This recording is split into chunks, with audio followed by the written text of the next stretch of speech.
to FJ Journeys, and this here is the FJ.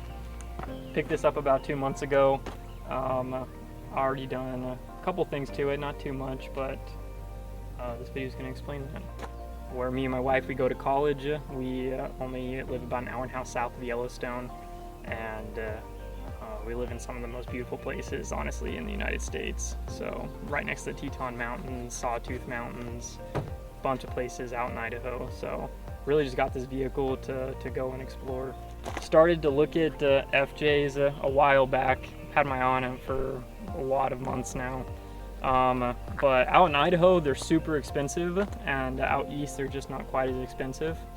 And so I found this on Facebook Marketplace and messaged the guy, and eventually had my dad and mom go take a look at it that lived closer. They live out in Kentucky, and they went and drove over to Indianapolis, about 2.5 hours away, to go look at it. And I called my dad. My dad called me and was like, everything looks good. Asked him a couple questions, and then I was like, well, like offer him this amount. And he was like, okay. And then he called me back and he was like, okay, you bought it for like 200 more than what you wanted to. And I was like, okay, fine. But it's been great. It's been a great car. I never liked the look of the stock headlights with the orange turn signals. So these are from Freedom Outfitters. They make a bunch of FJ stuff.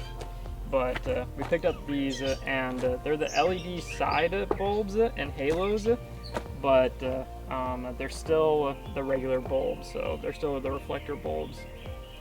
And then I picked up some aftermarket LED bulbs. Those are from Colite. I'll put links in the description, but they're not the most expensive one you can buy, but they do change. So they have a bright white, they have a soft light white color, and then they have like an amber light.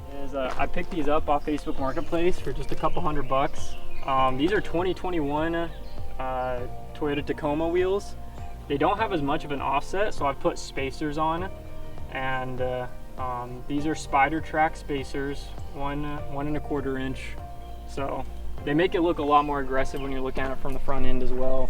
So these are only at 265/70, and they're now R16s, so the rims are only 16 inch. I did remove the front 2 fender flares along with the rock sliders, so it makes it just look a little bit more aggressive. Eventually, we want to put a winch and a bumper on here and upgrade to bigger tires and put a lift too.